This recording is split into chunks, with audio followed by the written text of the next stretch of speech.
Festival. Bharat Shresth Bharat.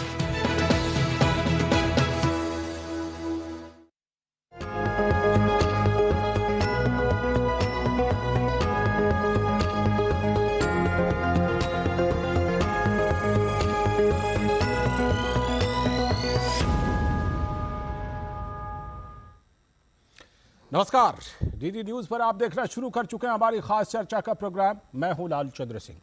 तो प्रधानमंत्री नरेंद्र मोदी 2 खाड़ी देशों की सफल यात्रा के बाद स्वदेश के लिए रवाना हो चुके हैं। क्या कुछ रहा इन दोनों खाड़ी देशों के दौरे के दौरान? पहले यूएई के दौरे पर गए, उसके बाद कतर के दौरे पर। तो क्या कुछ वहां पर खास रहा प्रधानमंत्री नरेंद्र मोदी का प्रोग्राम, और क्या किन मायनों में ये सफल रहा दोनों देशों का प्रधानमंत्री नरेंद्र मोदी का दौरा? इसी पर आज करेंगे खास बातचीत। जुड़ेंगे हमारे साथ 2 खास मेहमान भी, लेकिन पहले आज जो प्रधानमंत्री की कतर की यात्रा रही उससे जुड़ी एक रिपोर्ट हम आपको दिखाते हैं। प्रधानमंत्री नरेंद्र मोदी ने कतर यात्रा के अंतिम दिन वहां के शासक शेख तमीम बिन हमद से मुलाकात की। इस दौरान दोनों नेताओं ने आपसी संबंधों की समीक्षा की और कई क्षेत्रों में सहयोग को गहरा करने के तौर तरीकों पर भी चर्चा की।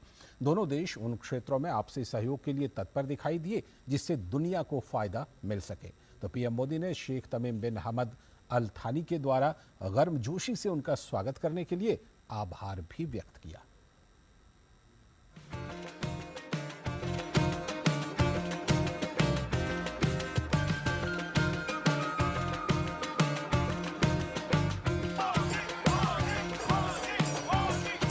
प्रधानमंत्री नरेंद्र मोदी की खाड़ी देश कतर की 2 दिवसीय यात्रा पूरी तरह से भारतीय हितों को साधने वाली रही। दोहा में कतर के अमीर शेख तमीम बिन हमद अल थानी के साथ द्विपक्षीय बातचीत में दोनों नेताओं ने व्यापार साझेदारी, निवेश सहयोग, ऊर्जा साझेदारी, क्षेत्रीय सुरक्षा से जुड़े मुद्दे, सांस्कृतिक संबंध और लोगों के बीच आपसी आदान प्रदान सहित व्यापक मुद्दों पर चर्चा की। पीएम ने 8 भारतीय नागरिकों की रिहाई के लिए उनके प्रति आभार व्यक्त किया। उन्होंने शेख तमीम बिन हमद अल थानी को भारत आने का न्योता भी दिया। Two leaders spoke. They spoke about the need for strategic investments and strategic partnership in the field of energy and technology, and to proceed beyond the bilateral relationship in this field.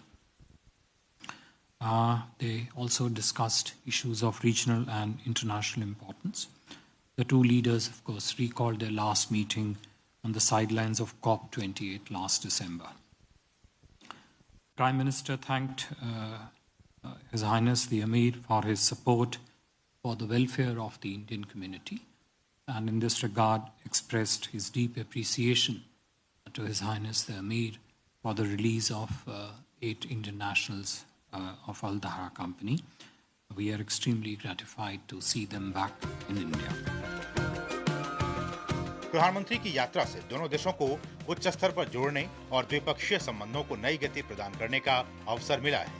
उनकी Qatar यात्रा आर्थिक सहयोग के विभिन्न क्षेत्रों में दोनों देशों के बीच व्यापक साझेदारी को मजबूत करने पर भी केंद्रित रही। Prime Minister's visit to Qatar is focused on consolidating the wide-ranging partnership that India and Qatar have across different fields of economic cooperation. To also, through the visit this time, build on the gains of 2016 visit, build on the gains achieved through subsequent high-level political exchanges between the two countries, and lay a foundation for what the two countries, driven by the strong leaderships of His Highness the Amir and the Prime Minister of India, can achieve in months and years ahead, in a manner that not only expands the areas of bilateral cooperation, but also increases convergences on regional issues, also looks at a partnership across in third countries, and whatever we're doing in a bilateral space, we look at that from a strategic perspective rather than from a transactional perspective.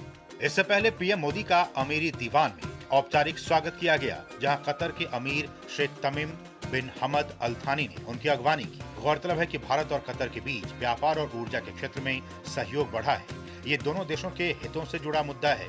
Bharat और Qatar के बीच ऐतिहासिक रूप से घनिष्ठ और मैत्रीपूर्ण संबंध है। हाल के वर्षों में दोनों देशों के बीच सभी क्षेत्रों में संबंध मजबूत हुए हैं। ब्यूरो इनपुट के साथ अरुण शर्मा की रिपोर्ट, डीडी न्यूज। तो ये जो आपने रिपोर्ट देखी, प्रधानमंत्री जो कतर के दौरे पर थे उससे संबंधित आपने रिपोर्ट देखी, लेकिन उससे पहले प्रधानमंत्री यूएई के दौरे पर भी थे और दोनों देशों का दौरा किन मायनों में सफल रहा, क्या खास रहा, जरा देख लेते हैं बड़ी बातें। प्रधानमंत्री नरेंद्र मोदी की यूएई और कतर की सफल यात्रा संपन्न हुई और प्रधानमंत्री स्वदेश के लिए रवाना हो चुके हैं। तो पीएम ने कतर की बात करें तो वहां के अमीर से मुलाकात की। व्यापार, निवेश, सहयोग और ऊर्जा साझेदारी सहित व्यापक मुद्दों पर चर्चा हुई। साथ ही क्षेत्रीय सुरक्षा से जुड़े मुद्दे, सांस्कृतिक संबंध और लोगों के बीच आपसी आदान प्रदान सहित व्यापक मुद्दों पर चर्चा हुई। पीएम ने 8 भारतीय नागरिकों के रिहाई के लिए कतर के अमीर का आभार जताया और भारत आने का उनको निमंत्रण भी दिया। पीएम का अमीरी दीवान में औपचारिक तौर पर स्वागत किया गया और कतर के अमीर शेख तमीम बिन हमद अल थानी ने खुद उनकी अगवानी की। भारत और कतर के बीच ऐतिहासिक रूप से घनिष्ठ और मैत्रीपूर्ण संबंध रहे हैं और हाल के वर्षों में तो सभी क्षेत्रों में संबंध और अधिक मजबूत हुए हैं। कतर से पहले प्रधानमंत्री नरेंद्र मोदी का यूएई का भी सफल दौरा संपन्न हुआ। यूएई की बातें बताते हैं कि वहां क्या कुछ खास रहा। पीएम की यूएई के उपराष्ट्रपति शेख मोहम्मद बिन राशिद अल मखतूम से मुलाकात हुई वहां पर, और वहां पर दोनों नेताओं की व्यापार और निवेश, प्रौद्योगिकी, शिक्षा और लोगों से लोगों के संबंधों सहित द्विपक्षीय सहयोग को बढ़ाने पर बातचीत हुई। पीएम और यूएई के उपराष्ट्रपति ने जबल अली में भारत मार्ट की आधारशिला रखी। यूएई के उपराष्ट्रपति ने दुबई में भारतीय श्रमिकों का अस्पताल बनाने के लिए जमीन देने पर सहमति दी। यह भी एक बड़ी बात हुई इस यात्रा के दौरान। यूएई के अबू धाबी में प्रधानमंत्री नरेंद्र मोदी ने पहले मंदिर का उद्घाटन किया। ये सबसे बड़ा आकर्षण था इस बार की यात्रा में। यूएई के सहिष्णुता मंदिर ने प्रधानमंत्री मोदी के नेतृत्व को सराहा। जिस तरह से प्रधानमंत्री नरेंद्र मोदी भूमिका निभाते हैं देश और दुनिया में। पीएम ने दुबई में वर्ल्ड गवर्नमेंट समिट 2024 में हिस्सा लिया और उसको संबोधित भी किया। कुछ खास बातें जो पीएम ने वहां कही, उन्होंने कही कि आज की परिस्थितियों में दुनिया को ऐसी सरकारों की जरूरत है जो समावेशी और पारदर्शी हो। इसके साथ ही पीएम ने पर्यावरण सहित विभिन्न चुनौतियों से निपटने के लिए गंभीरता को जरूरी बताया। और एक और बड़ा आकर्षण रहा कि यूएई में प्रधानमंत्री नरेंद्र मोदी ने भारतीय समुदाय को अहलन मोदी नाम के कार्यक्रम में संबोधित किया। तो ये कुछ खास आकर्षण, और भी कई कार्यक्रम थे प्रधानमंत्री नरेंद्र मोदी के। द्विपक्षीय मुलाकातें भी हुई प्रधानमंत्री की। तो कैसा रहा दो देशों का ये प्रधानमंत्री का दौरा, किन मायनों में सफल रहा, कितना सफल रहा, इस पर चर्चा करने के लिए हमारे दो खास मेहमान जुड़ रहे हैं हमारे साथ।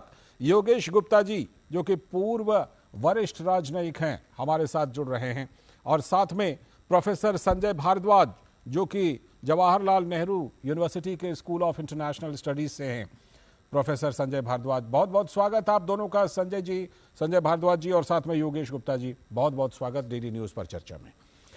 मैं शुरुआत योगेश सर आपसे करता हूं। जिस तरह से कि प्रधानमंत्री का ये दौरा रहा, कई बातें ऐसी रही जिसको लेकर के ये चर्चा रही कि ये चीजें तो पहले ऐसी लगती थी कि अविश्वसनीय थी।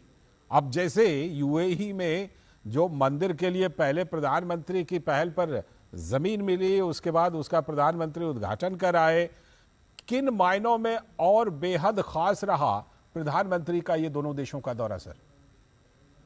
देखिए, मेरे हिसाब से तो जो है वो इन पिछले 10 सालों में जब हमारे मोदी जी जो है प्रधानमंत्री रहे हैं जी, तो टोटल ट्रांसफॉर्मेशन जो है वो भारत और गल्फ कंट्रीज की टाइज के बीच में हमें देखने को मिला। दोनों तरफ से जो है वो सोच बदल गई है। पहले देखिए, हम गल्फ कंट्रीज को सोचते थे रिलीजन के एंगल से, रिलीजन के प्रिज्म से, या पाकिस्तान के एंगल से। अब वो सोच बदल गई है। इसी तरह से वो लोग भी जो है उनकी सोच में शायद हम लोगों की तरफ जो है वो रिलीजन का वो था, वो लोग थोड़ा सा कंजर्वेटिव इस्लामिक ग्रुप्स को एनकरेज करते थे, वो भी अब बदल गया है। जी। तो अब जो नई सोच है, इस नई सोच के हिसाब से जो दोनों मुल्कों में इकोनॉमिक डेवलपमेंट की जरूरत है उस पर जोर ज्यादा है। जैसे हमें देखिए एनर्जी सिक्योरिटी चाहिए और इन मुल्कों को जो है फूड सिक्योरिटी चाहिए। तो इन दोनों चीजों के ऊपर जोर है। उसके अलावा जो है अब ये हमें लगने लगा है कि भाई इन मुल्कों में और हम लोग जो है मिलकर टेक्नोलॉजी के क्षेत्र में जो है हम आगे काम कर सकते हैं। जी। हमारी बहुत बड़ी कम्युनिटी है वहां पर भारत की, जो जिसका हमें पूरा एडवांटेज लेना चाहिए, बिल्कुल। जिसके लिए हमें सुविधाएं इकट्ठी करनी चाहिए। तो वो क्रेडिट कार्ड्स, डेबिट कार्ड्स को मिलाने की बात हुई, नए नए जो है डिजिटल टेक्नोलॉजीज को जोड़ने की बात हुई। तो इसी की तरह से जो हमारे भारत के प्रीमियर इंस्टीट्यूशंस है जैसे आईआईटी वगैरह है, उनको वहां ले जाने की बात हुई है। उनका जो है वहां पे जो है वो सेंटर्स खुल रहे हैं। तो अब ये इच्छा है कि भाई जैसे डिफेंस का एक नया एरिया हमारे लिए आ रहा है, भारत के लिए जो है सनराइज सेक्टर है, तो इसमें कैसे हम जो है अपने दोनों मुल्कों के इन्वेस्टमेंट्स और बाकी रिसोर्सेज को इकट्ठा करके एक साथ काम कर सकते हैं, इसके ऊपर बात है। और देखिए मंदिर का बनना तो वहां बहुत बड़ी बात है। बिल्कुल। इस्लामिक मुल्क में जो है एक इस तरह का मंदिर बनना जिसमें कि वहां की कल्चर की भी और हमारी कल्चर के भी नमूने हैं, एक सिंथेटिक कलेक्टिव मैसेज जा रहा है, बहुत बड़ी बात। सर मैं आपके पास लौटता हूं आपके पास। इस बीच में छोटी सी एक टिप्पणी प्रोफेसर संजय भारद्वाज जी के पास चलता हूं। प्रोफेसर संजय भारद्वाज जी, जो ये दोनों देशों के साथ भारत के संबंधों का इतिहास रहा है, हम जानते हैं कि दोनों देशों में जो भारतीय समुदाय है उसकी कितनी तादाद है। पिछले 10 वर्षों में ऐसा लगता है कि दोनों देशों के साथ जो संबंध है, जिसका जिक्र अभी योगेश गुप्ता सर भी कर रहे थे, कि पहले कहीं ना कहीं संबंधों को जोड़कर देखा जाता था पास के पड़ोसी देश पाकिस्तान से। अब ऐसा लगता है कि बिल्कुल स्वतंत्र संबंध, और यहाँ का जो जियोपॉलिटिकल है इस इलाके का, उसमें ये दौरा भी प्रधानमंत्री का बेहद अहम रहा। ये निश्चित रूप से दो तीन बातें मैं साझा करना चाहूंगा। पहली बात तो देखिए, बात मान के चलिए कि भारत के लिए आज के दिन मिडिल ईस्ट जो है, गल्फ कंट्रीज है, जियो स्ट्रेटेजिकली और जियो इकोनॉमिकली बहुत महत्वपूर्ण है। इसमें जो सबसे बड़ी बात रही पिछले एक दशक में कि हमने 3 क्षेत्रों पर जोर दिया। हमने पहला कि हमने रखा कि जो इकोनॉमिक कनेक्टिविटी की बात कही कि इकोनॉमिक कनेक्टिविटी की ट्रेड में जो इजाफा हुआ, चाहे वो यूएई के साथ हो चाहे कतर के साथ हो। आज कतर के साथ लगभग 10 बिलियन से ज्यादा बड़ा ट्रेड है और यूएई के साथ तो बहुत बड़ा ट्रेड है। तो आप ये जो इजाफा हुआ है ट्रेड पे, तो हमने इकोनॉमिक कनेक्टिविटी की बात की। दूसरा जो महत्वपूर्ण पक्ष है इसमें फिजिकल कनेक्टिविटी की, और खासकर जब G20 इकोनॉमिक कनेक्टिविटी में यूपीआई वाला भी जो है वो काफी अहम है।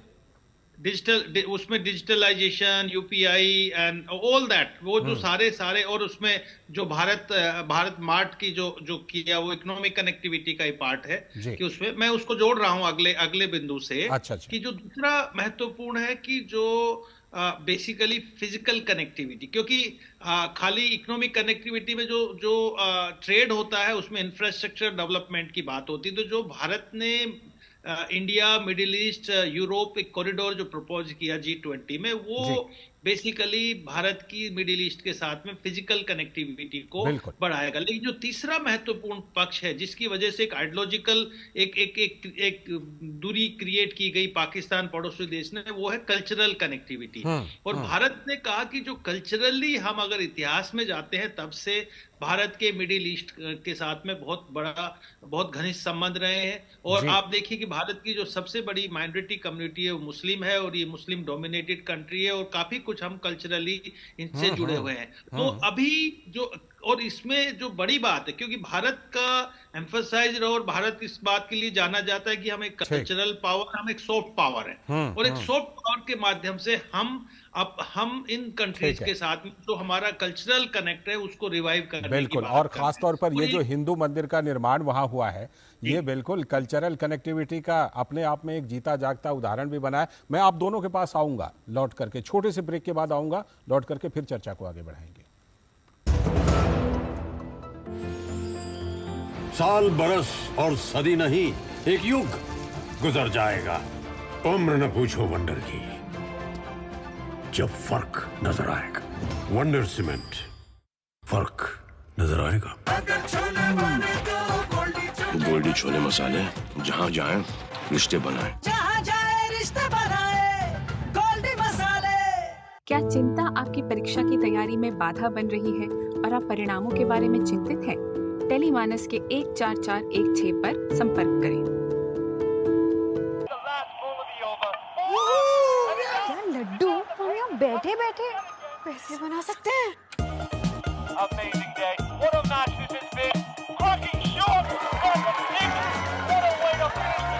गाइस, मैं तुम्हारे बिजनेस आइडिया का बड़ा फैन। अब बिजनेस चाहे जो भी, SBI का करंट अकाउंट तो चाहिए ना। SBI करंट अकाउंट से सिंप्लीफाइड बिजनेस ट्रांजैक्शन और ग्रेट कस्टमर सर्विस।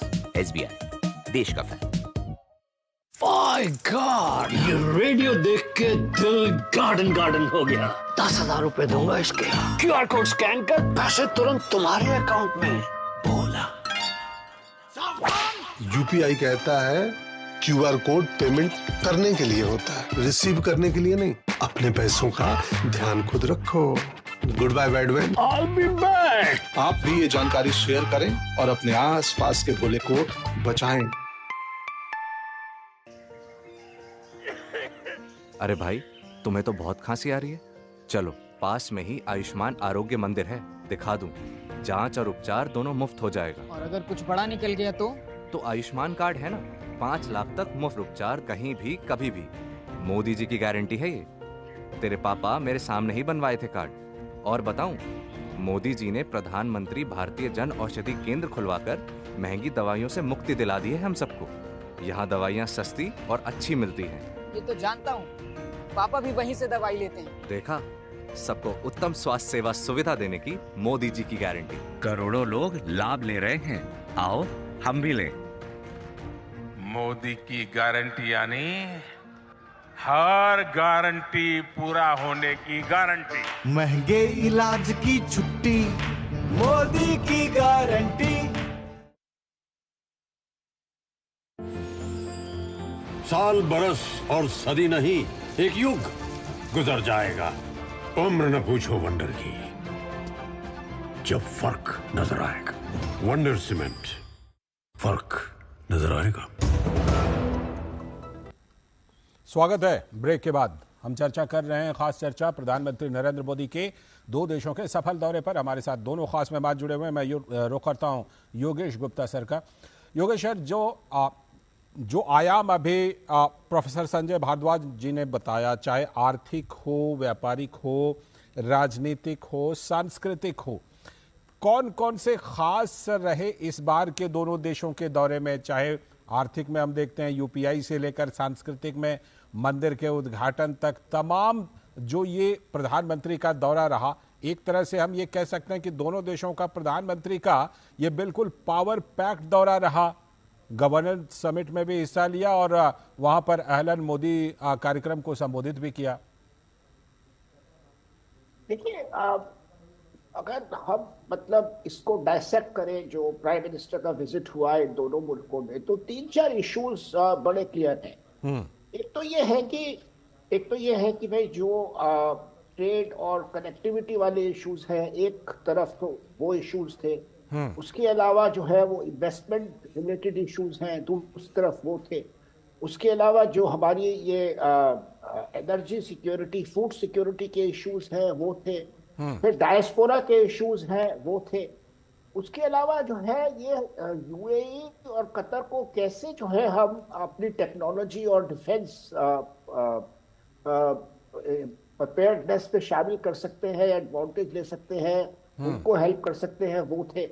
और फिर जो हमारा रीजनल और एक ग्लोबल जिसे कहते हैं पर्सपेक्टिव है कि भाई जैसे हम ये I2U2 की बात कर रहे हैं, या हम ये India middle east Europe corridor की बात कर रहे हैं, ये इश्यूज हैं।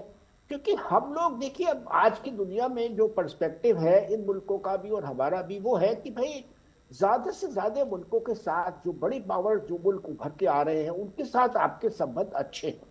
हेजिंग जिसे बोलते हैं, हम भी जो है ज्यादा मुल्कों के साथ अपने संबंध बढ़ा रहे हैं, वो लोग भी बढ़ाना चाहते हैं।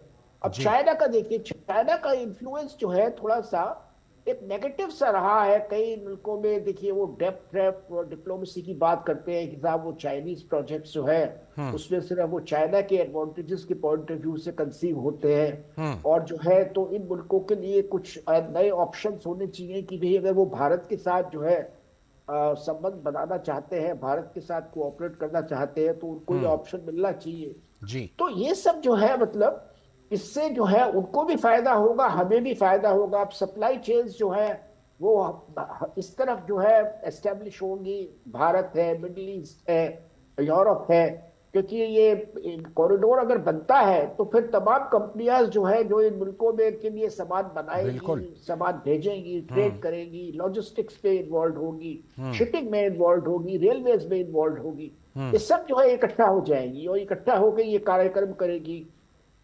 टेक्नोलॉजी में है, एजुकेशन में है, मीडिया में है, तो इसका वाइडर एक जिसे कहते हैं इम्पैक्ट होगा। और इसके साथ साथ जो है अब जैसे वर्कर्स के लिए हॉस्पिटल की बात है, देखिए कितनी अच्छी बात है। बिल्कुल बिल्कुल, भारत के पास ये काबिलियत है, तो भारत जो है हमारे इतने सारे वर्कर्स हैं उस एरिया में, बिल्कुल ये भी एक बड़ी बात है, पूरी तादाद में नहीं है।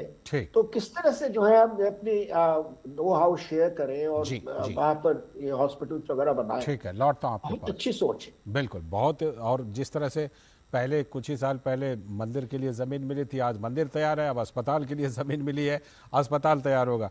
प्रोफेसर संजय भारद्वाज, इस दौरे के दौरान, इस दौरे से कुछ ही दिन पहले जो 8 पूर्व नौसैनिक थे उनकी सबसे पहले तो मौत की सजा माफ हुई थी।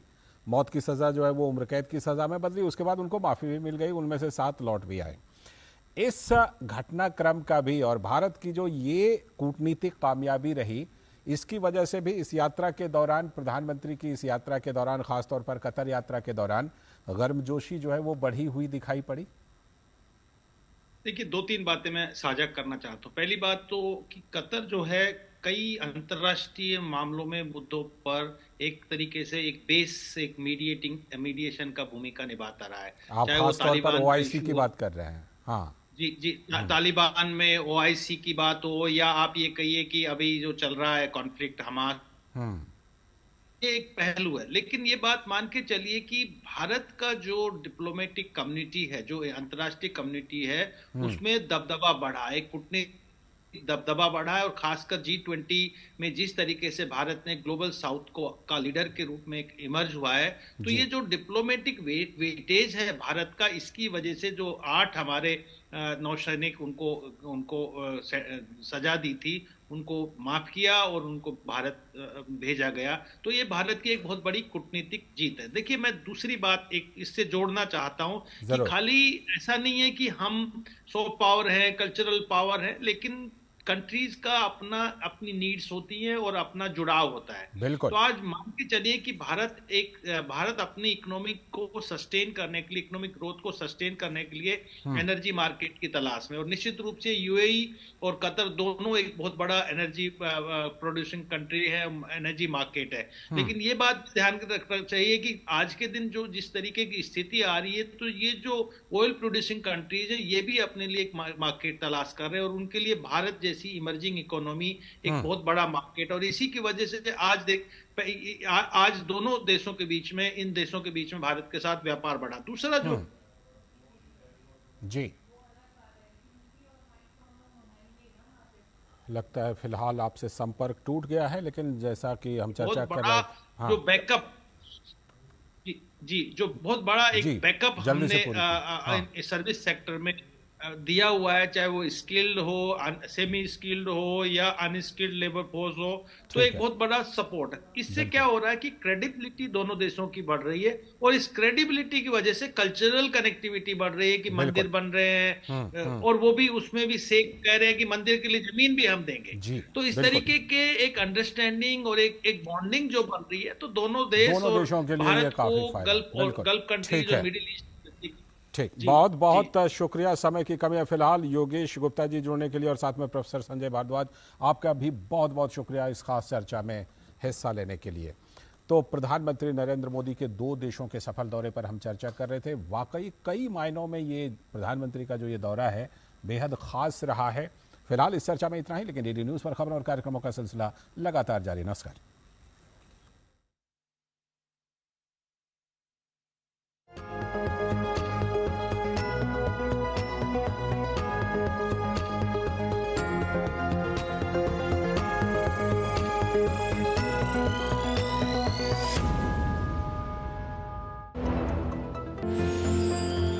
साल बरस और